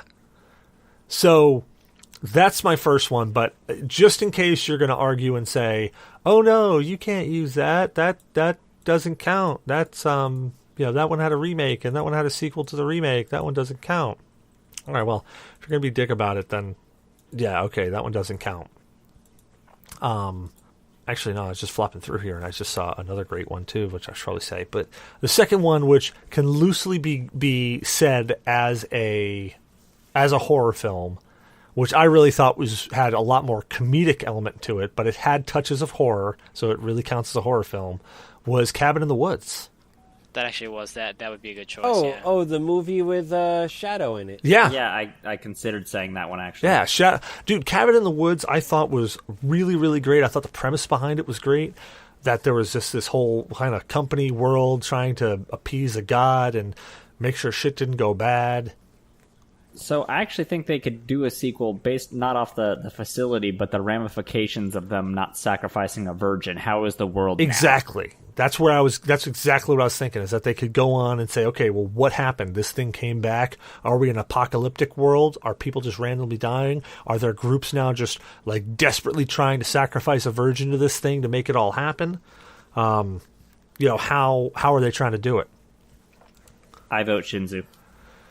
And the last one that I can think up, I am so not a virgin. the last one I could think up as I was just actually trolling through, because I was looking for the name of Cabin in the Woods. For some reason I was blitzing on it, and I don't know. Okay, so I'm just gonna spit it out. John Carpenter's The Thing. Now, that's actually a very good one. That is a good one. Well, technically, that's a sequel to A Thing from Another World that came out in the '60s, and then, of course, the remake of The Thing that came from Another World, The Thing from Another World, that came out in like 2011 or something like that, or 2016 or something. There was that remake of the original one. So John Carpenter's Thing is technically a remake, but they made it, what 20 some odd years after the original movie, and it was kind of only loosely based on that. They really took a lot of liberties on themselves. So I think John Carpenter's The Thing, and the way they left it, they have a lot of opportunity. I know that The Thing had a video game that came out, and there's argument that the video game is actually canon, but I don't know. That doesn't count as a sequel, as a movie sequel. That counts as like maybe canon if you're like you got Star Wars canon and all this other stuff, but it doesn't count as part of the movie. Exactly. That's kind of my feeling on it. While the game was cheesy and fun, I don't know that it would be counted as a sequel. All right, second question. So what game is your favorite team play game? So I'm going to assume that this is either a co-op game or a game where you play as a team against another team? Either or. Okay. Your favorite game to play as a team? Okay. All right. So let's start with you, Shinzu. Halo Reach. Good call. Halo Reach. I think it was not only the campaign was fantastic, but also the multiplayer aspect and the small upgrades that they made to the game itself with the abilities that you could have, as well as the level design and the game variants that they came up with. Plus, they also increased the usability of people's ability to make through the Forge their own levels and their own games. That it was just amazing to play. Even the custom games, Griffball, laser tag, paintball, all these game variants that came along with these things were just absolutely amazing and just a joy to play. Nice. What about you, D? I really enjoy playing, and it's no surprise, Titanfall 2 I really enjoy playing, as a team on versus another team. Yeah, that was fun. So, yeah, I really like it. Yeah, and I'm not too bad at it, so I actually really enjoy it. I especially love it when I talk like a pirate and I don't use Titans ever. It's really fun. Until you're forced into a Titan. Yeah, until I'm forced into a Titan and I start swearing on why I'm in a Titan. But really, I'm not in a Titan because I'm just loading into the game, and it's that's how they load into a friggin' virtual reality. So you look forced. What about you, Zyver? Well, I'm going to go a different route than you guys. I'm going to say Starbound. Absolutely loved playing Starbound with you guys, a couple of years ago when you had that server up and going. That to me is like fun. Just a sandbox adventure and building shit. Yeah, Starbound was definitely entertaining. I actually still have that save file of that Starbound server, and I'm standing up the IBM again to get it running. Nice. I have to update the fuck out of it, but I got it. So what about you, Shadow? For co-op, the most fun I think I've actually had is when we were playing Wildlands. And don't tell me it was Sam Fisher. Oh, God, yeah. For those of you who don't know, I came up with an idea to do the Sam Fisher mission where you can't kill anybody or be seen infiltrating a base. So my idea was, well, why don't we just parachute in? And as we're going up in the helicopter, Cecil said, what exactly? This was the worst idea ever. There's no way this is going to work. It worked. It took us a few tries. It would have worked the first time if Damok didn't jump out. When he jumped out like 10 seconds after me. and landed completely off target. I landed so spot on, I probably could have landed on a damn dime if it was laid on the floor there. Daymok ended up landing somewhere way off. I think part of that was my fault because when we were getting to altitude, I did drop down quite a bit trying to switch over seats until we were like, you know what, let me just fly it up so you guys are ready and we don't have to worry about switching seats. Yeah, that was definitely entertaining. Then there was that mission you guys kept failing where you had to steal the box truck and replace it. And I was trying to do other things. So eventually I got so annoyed because it'll put everybody back at the start point. You guys tried to like stealth in there, taking them out one by one. I just walked up to the truck and drove off with it. It wasn't until I was on the way back before you guys were like, where the hell's Shadow? Like, get the fuck out of there. We're not doing this a 12th time. I have the truck. Yep. Just leave. Yeah, it's just like, stop shooting people, stop shooting lights. I have the truck. Wait. Just wait. How'd you do that? I'm very, very good at what I do. Well, I don't know if... Sounds like he'd make a great taxi cab driver. He's the Uber! Well, I don't know if this is going to count as team play, but it's definitely a game that I think nailed co-op, and I've said it before. Dead Space 3. Dead Space 3, hands down, because it... Shit, we still got to do that game, too. We do. I'm waiting on you telling me, give me some time frames. You tell me when. Yeah, I do. I'll message you this week and let you know. Same here. I'm waiting. Can you play... Is it more than 2-player, or is it just 2-player? No, it's just 2-player. But, yeah, you... Zyber, you're out. No, I mean we could switch back and forth because I've already done the entire storyline, so I can jump ahead with you if you play with Zyber. So you're the person who's got to maintain the storyline. That's fine. Right. Ooh, old school co-op. Oh, River City Ransom. Yeah, River City Ransom on the NES. Exactly, we were gonna go with that one too, man. That shit caused so many fights, and like my parents were about ready to kill us over that game. That game was awesome. Yeah, great games. But yeah, friggin' Dead Space 3, I think, nailed co-op. I don't think any game before or since has nailed co-op the way Dead Space 3 did. And it's just, it breaks my heart that Visceral Studios is closed down because, man, if they could have capitalized on that in any way, shape, or form, it would have been amazing. All right, well, I think that brings the show to a close. Oh, wait, we got to do something else. Oh, yeah. Where can people find you at? So, Zyber, where can people find you at, man? I have a website, but if you want to get to my website, hit me up on Twitter at ZyberGames, or Instagram at ZyberGames, or Facebook, again, at ZyberGames. We're just hanging out here on the G.N.A. Discord, or G.N.A. Twitter website, all that lovely stuff. Rock along. Hey, Shadowfox, where can people find you at? My website's morganbs.com. All my links are on the About Me page. I actually just updated it with some brand new pictures. There you go.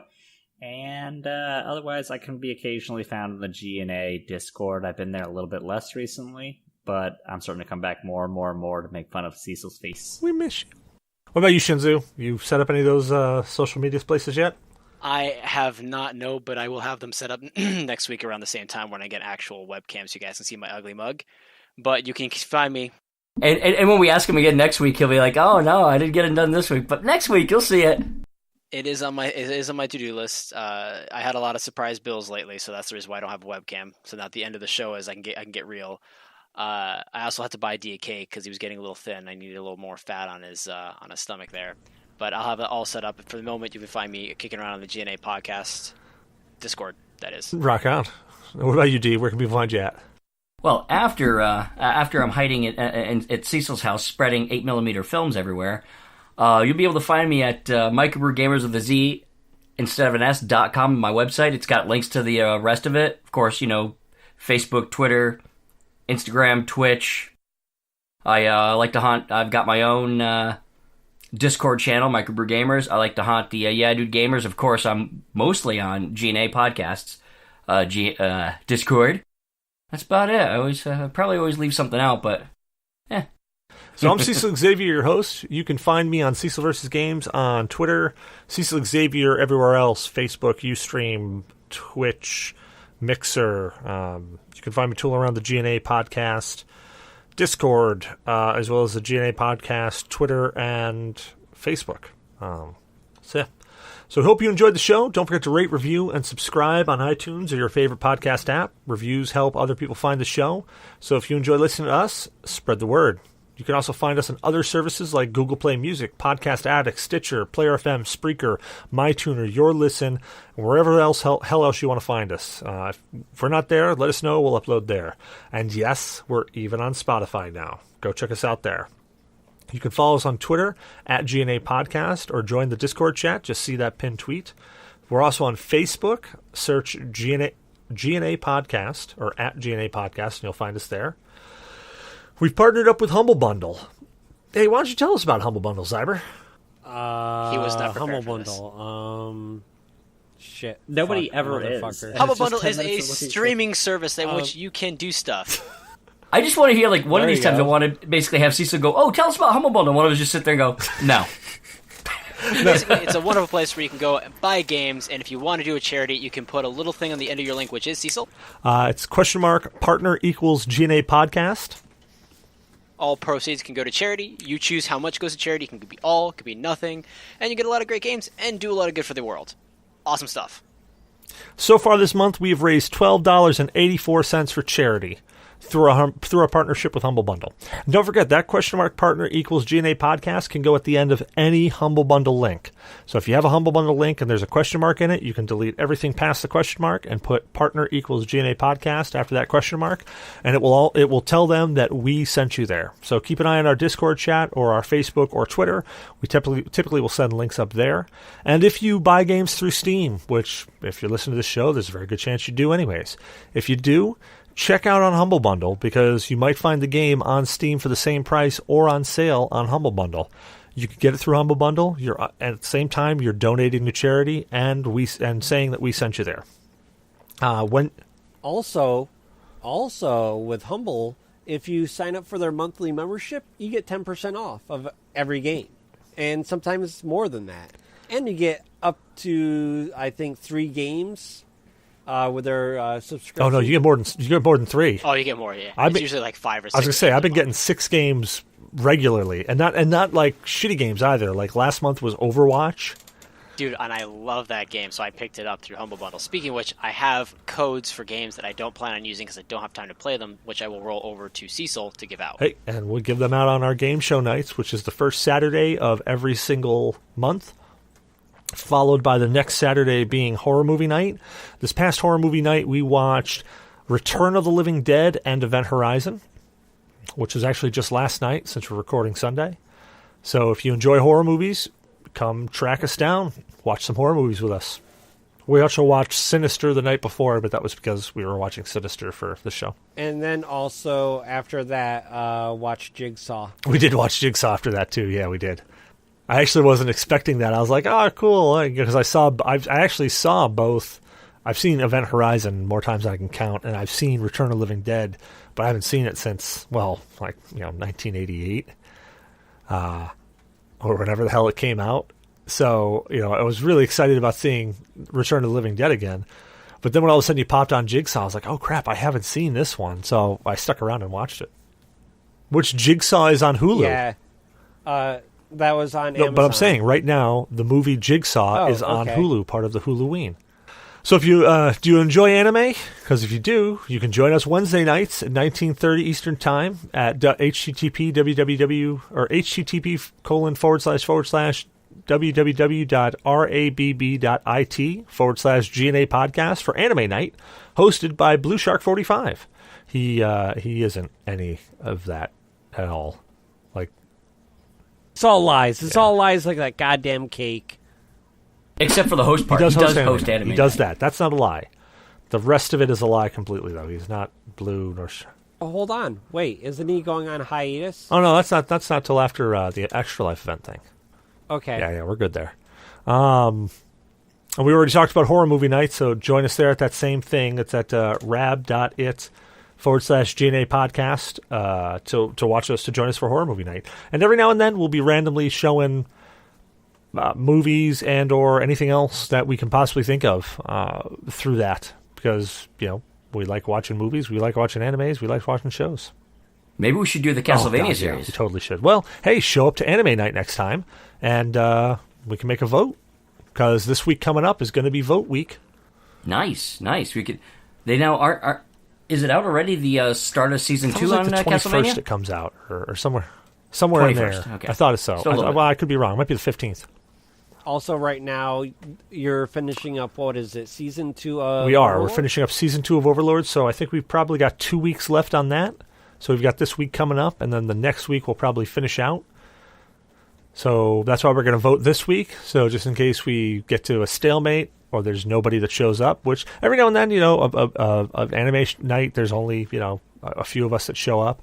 And, well, yeah, 3 hosts could just vote on what to watch. We like to get a little bit of community opinion in there so we can see what they want to watch. Yeah, check out our good friends, The Meter at We Need to Talk, and Caleb and Alex on Geek Swash. We want to thank Morgan BS Photography for our new logo and artwork. Check him out at morganbs.com.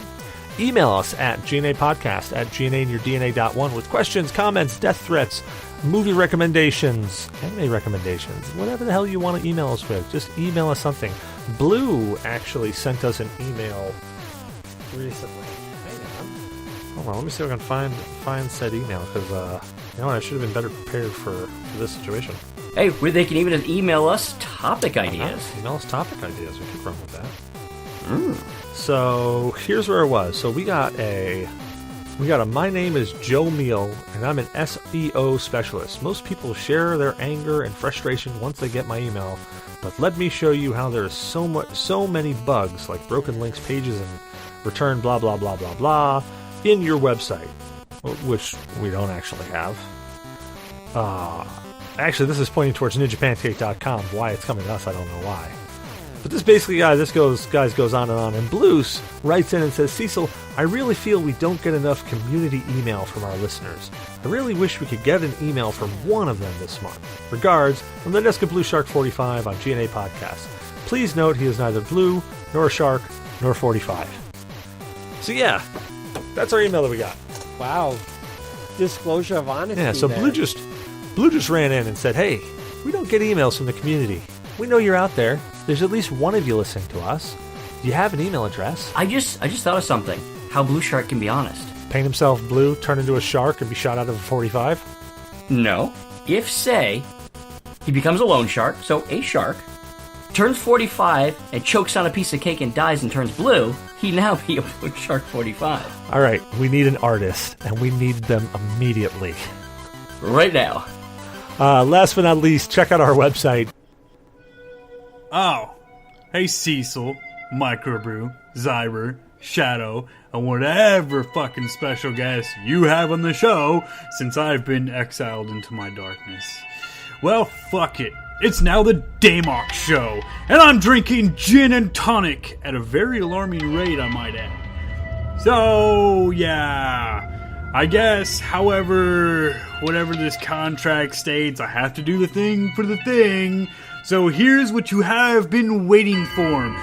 You can always find these asshats at www.GNApodcast.com.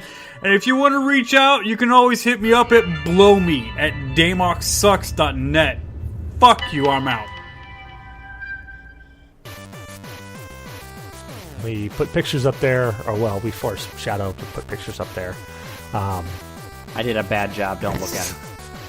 We have our podcast feed up there, and eventually we'll have some other stuff up there as soon as I can actually graduate another school program, which I'm silly and did again. Stop that. I know. Stop being so learned. Stop being so knowledgeable.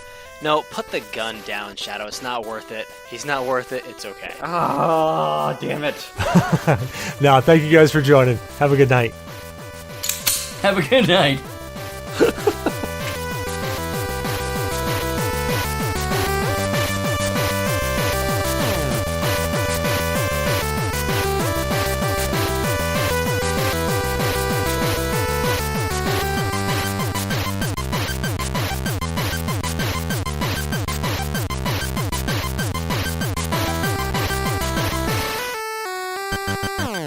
I had to get up and go pee. Are we still podcasting? Are we done?